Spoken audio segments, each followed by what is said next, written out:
Good evening, sir. This is my reading activity number 2. Interview. Interview defined it is a questioning of a person believed to our possess information which are relevant to the investigation of a crime. 2. The golden rule in interview. Never conduct or let anyone conduct an interview if the interviewer has not gone to the crime scene. The questioning should be in agreement with the facts and conditions at the crime scene.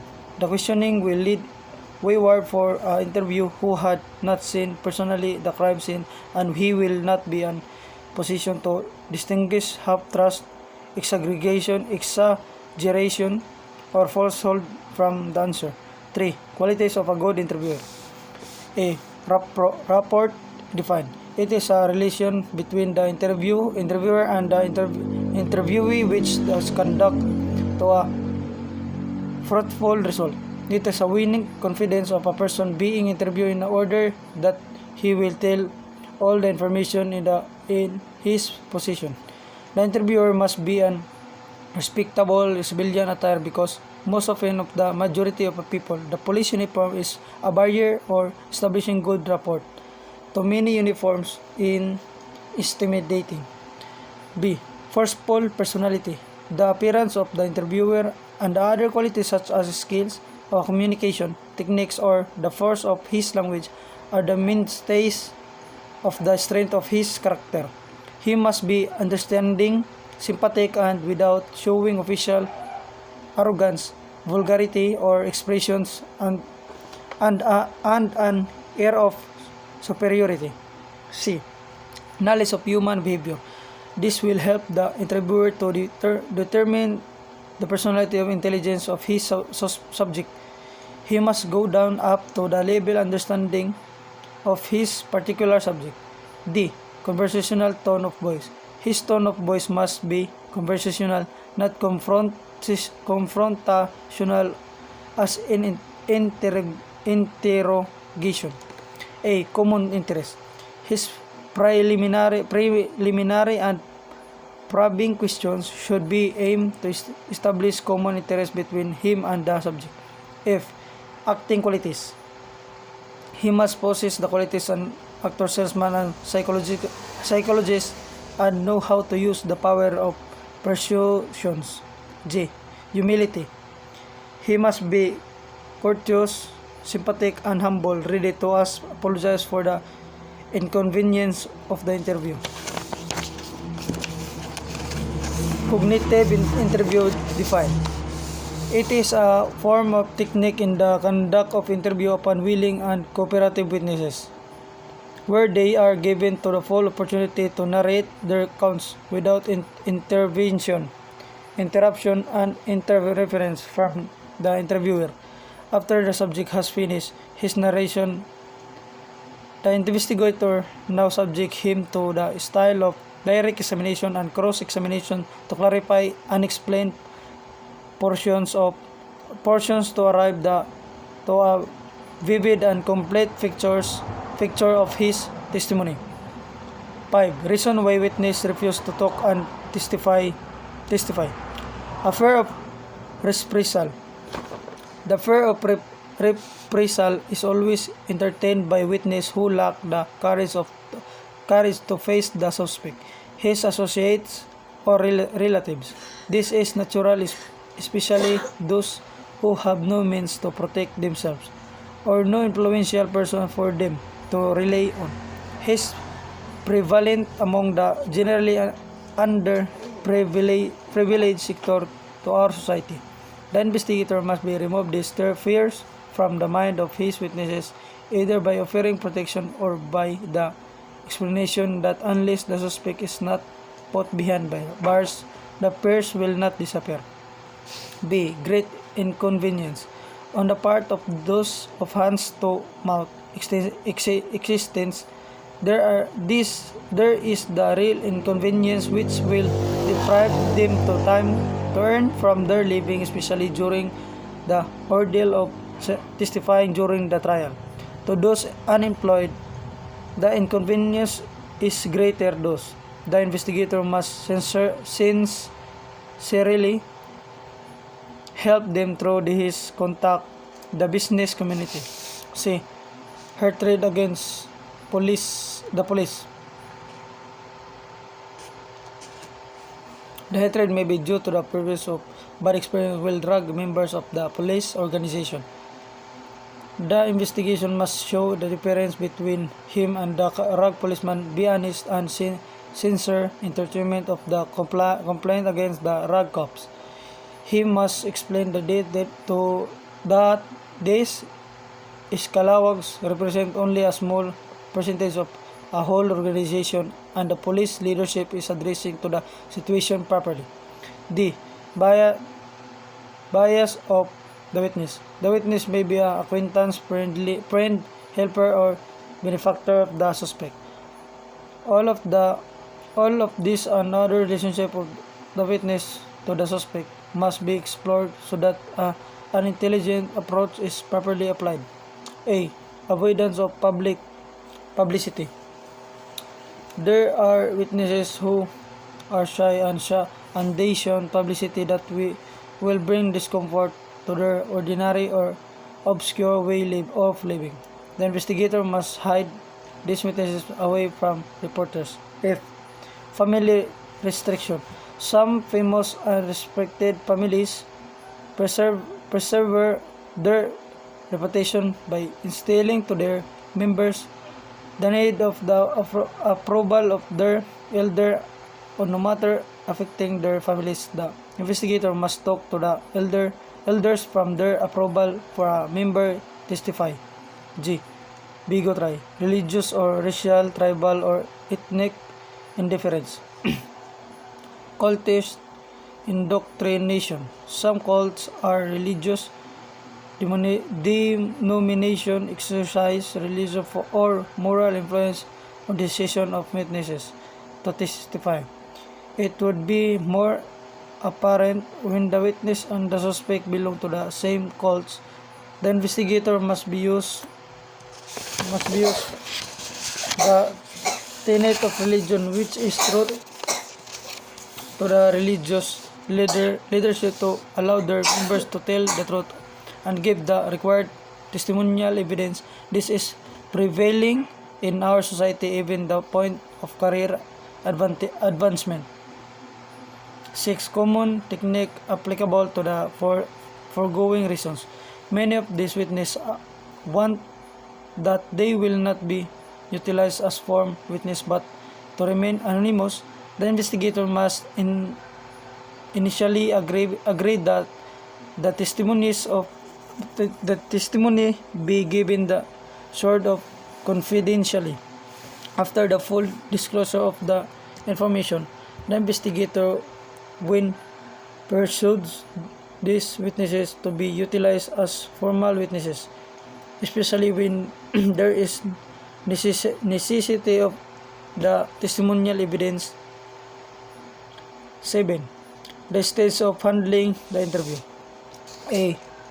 Preparation. The investigator should review the facts at the crime scene of information from their source in order that he would be ready for a questioning. A background data of the subject should be available so that he could adapt himself to the kind of approach to be employed. B. Approach. The investigator must be careful select his kind of approach, which may be a single kind, a combination of two, or the application of all techniques. Warming up.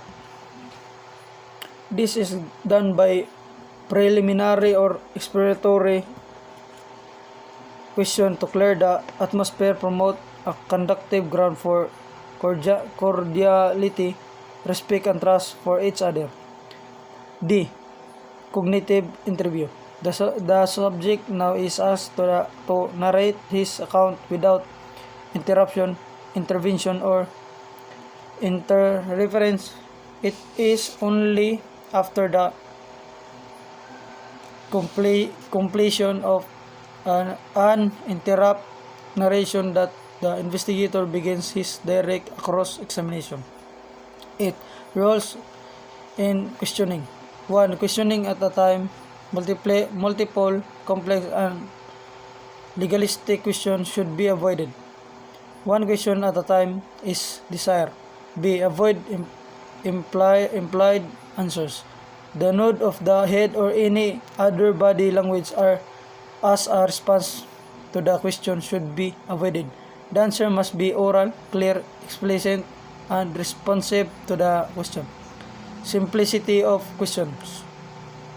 A short, simple question at a time is required.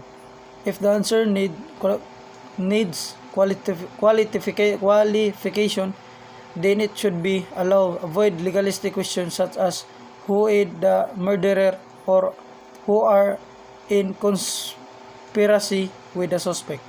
D. Saving faces.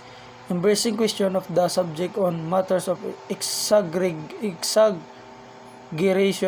or honest errors about time, distance, and discretion can be avoided if the investigator will be cooperative with the subject to save his face. The investigator should not fault or ridicule the subject on these matters. A. Yes or no answer. Do not ask questions which could be answered by yes or no. It will curtail the complaint flow of information and will lead an inaccuracy types of witness according to their attitudes. A. Knowing nothing type. These are the reluctant types of witness. They are found among the uneducated and of low level of intelligence. The technique to be applied is go down to their level intelligence and or by interrogation.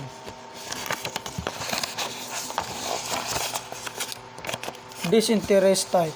This is the uncooperative and indifferent subject. To deal with them is to find out their field of interest so that they will indifference should be demolished to arouse their interest of be flattered. The drunken type. The style of questioning by the investigator should be adapted to the psychology of the subject. When the drunken subject has sobered, other interview will be conducted, confronting him about his disclosure while in the state of drunkenness. The suspicious type. This a type of witness are suspicious about the motive and actions of their investigator. The barrier of the suspicions may be removed by censor, explanation, or psychological pressure. Talkative type. Talkative type. These are witnesses who are prone to exaggerate, adding irrelevant or new matters to their narration. The skillful investigator could prune the unnecessary matter from the relevant ones. Honest witness. These are the truthful and cooperative witness where the investigator could be really upon with a little or no problem in handling them. Deceitful witness. These are the liar type of witness. Let them lie and order them to repeat several times their narrations. There will be enmeshed in contradiction of possible, and the lies must be tape record for the confrontation about their contradiction. Pressure them for possible cases of perjury or obstruction of justice, and they will tell the truth. H. Timid witness. They are the shy witness. The person must be friendly, reassuring, confidentially of their information. They should be hidden from the devouring press of interviews or photo sessions. A boastic, egoistic, or exocentric witness. They will be a good witness because of their ability of expressing their accounts of the commission of a crime. The investigator must be patient in dealing with them in order not to brush their ego or self-pride. They are susceptible to add color or importance in their role as witness, probably underrating the account or others. G. Refusal to talk witnesses. These are the most difficult subject to deal with. The, find out the reason of their silence by exploring deeper into the kind of their personality. The causes may be trauma, shock, fear, hatred, and other. Remove these features of silence and they will start talking. Statement analysis. This is a new name of criminal investigation but got new in actual practice. What is new is the term. It began in the United States when the woman reported to the police of this disappearance of their children while on board his pack car. The car also disappeared with the children. The police for a considerable time searched with the area,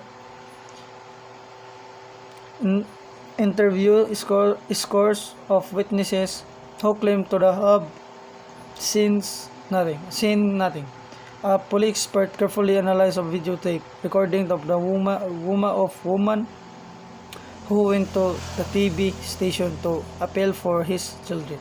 The analysis led to a suspicion, and the woman has placed under exhaustive interrogation, where she confessed that he drove the car down the river because her live-in partner does not like her children from a former marriage. The car together with the dead children. This is not a new practice of our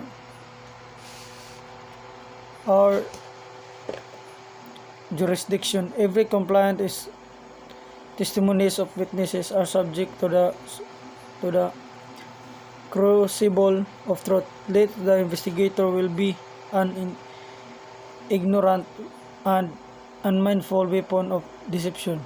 Frame up in criminatory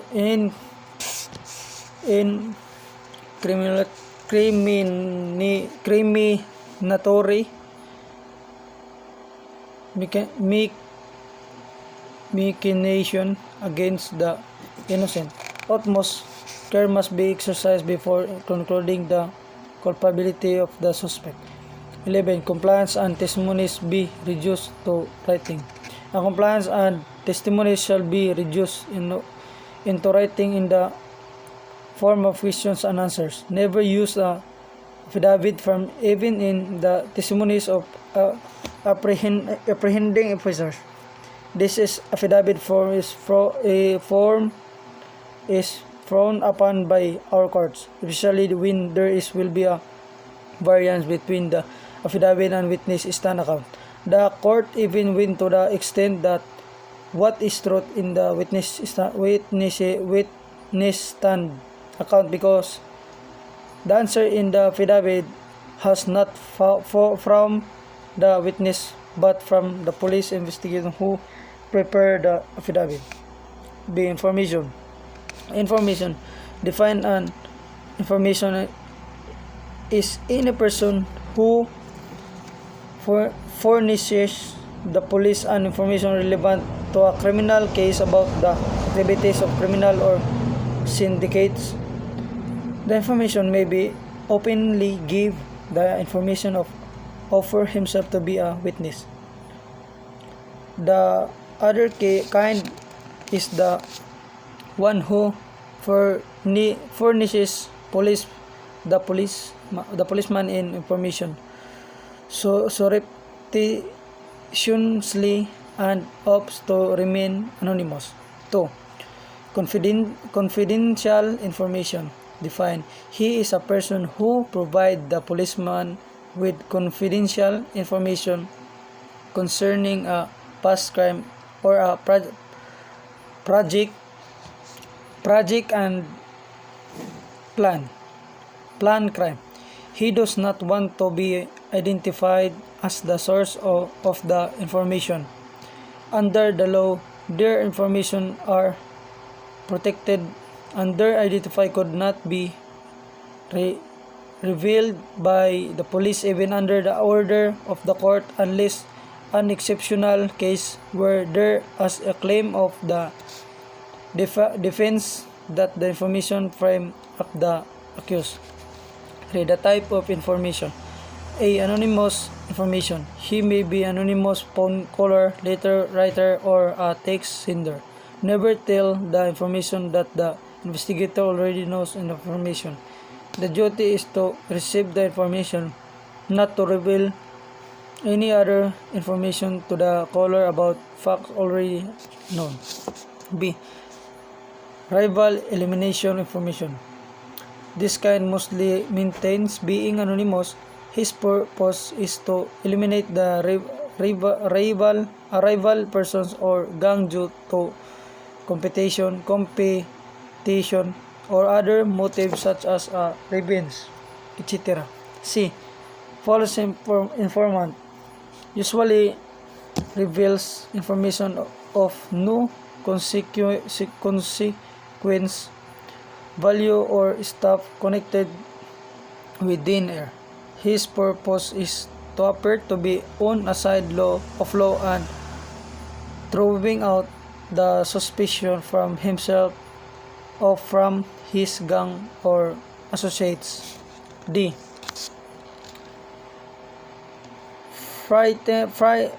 Frightened information.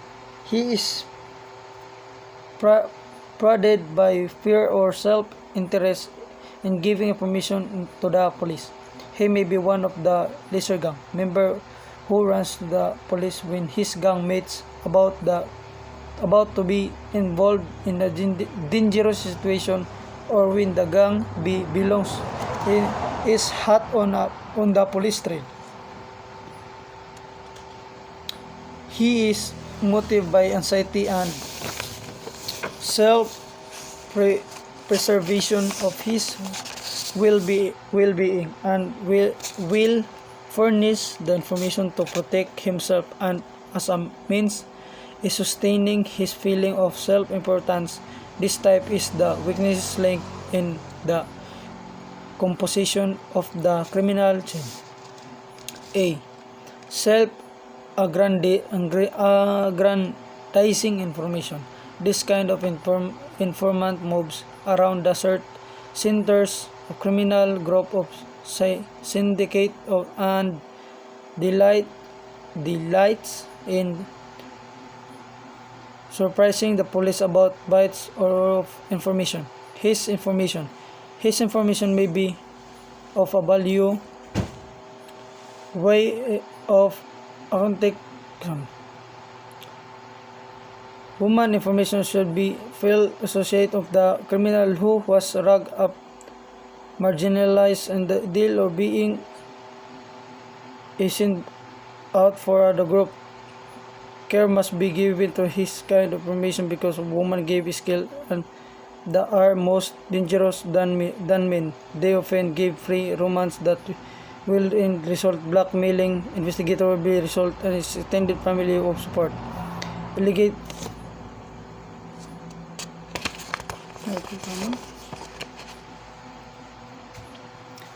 Illegitimate information. Those that desire to give information springs from legitimate reason. There may be the business operation who abhor the presence of criminal in their trade, and parents who are afraid that their siblings will be influenced by their friends who are suspected of criminals for motives of information.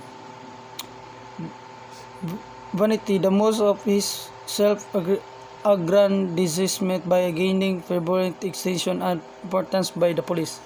B. Civic mindedness, those imbued with the sense of duty and obligation to assist the police in their task. Repentance whose lesser criminals such as incomplice or accessories who will have a change in heart to unburn their informer. Informers. 1. Informers defined. He is the person who provide information to the police on a regular basis. They are either paid regularly or in a case-to-case basis or none at all. They are cultivated and established by the police on a more or less permanent character and as long as they are loyal and useful to the police organization. 2. The proverbial basis. The saying goes, it needs a thief to catch other thief. The story of the French police proved that this saying is true. The elite French short tasked to investigate criminal cases hired an ex-convict as an informer. This ex-convict produced outstanding successes in the solution of cases seemingly difficult to be solved. The ex-convict is later became the chief of the French Charette and the main was Vidocq. Selection of informers. There is no hard and fixed rule in the selection of informers. This is addressed to the sound discretion of the investigator. The informer may be fixed period of assignment or into a case-to-case basis. The informer must be indoctrinated that they are not immune from arrest and prosecution if they commit crimes. They should not bring shame and dishonor to the police service. When they will commit crimes, they should be punished like the arrest. All the sector of the society must be covered. Under composition included but not limited to taxi drivers, jeepney and bus drivers, vendors, conductors, waiters, dancers, in convict, shady or underworld character, hostesses, bankers, security guards, businessmen, prostitutes, and elite in society and others. These should be planned and malls or stall penguins practically in all the corners of social order. 4. Critical areas in the deployment of informer. A. Within the ranks of criminal and criminal syndicates. B. Associates and friend of criminal. C. Place of hangouts of a criminal such as nightclubs, bars, hotels, billiards, halls, and other places. Slums and residential place where criminals have their contact. A. Detention centers such as local jails and the National Bureau of Prisons. In many instances, crime were solved by planning malls. Among detention prisoners in holding centers in investigate unit in the local jails and also the National Bureau of Prisons through the agreement with persons authorities. 5. Women informers. Most effective among informers because they could easily penetrate the rank of criminal with the less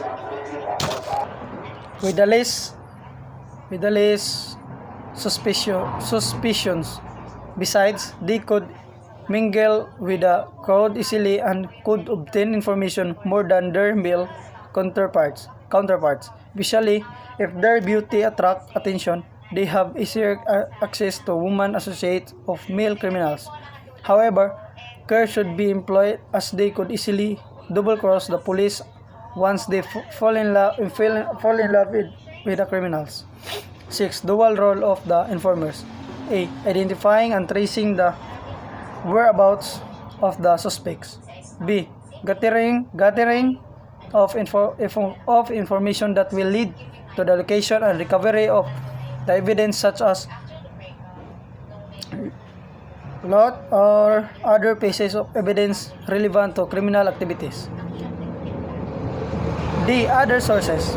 1. Government recorders, police files, NBI files, Bureau of Immigration files, COMELEC files, files from the local jails and the National Bureau of Prisons and other government agencies. 2. Private records from private office and business and non-government organization. 3. Intercept message from telephones, call phones, radio, telecommunications, and other means of communications. 4. Record of firearms and explosive unit concerning license holders of firearms and authorized possessor of explosive fire. 5. Fire busting, tracing the chain of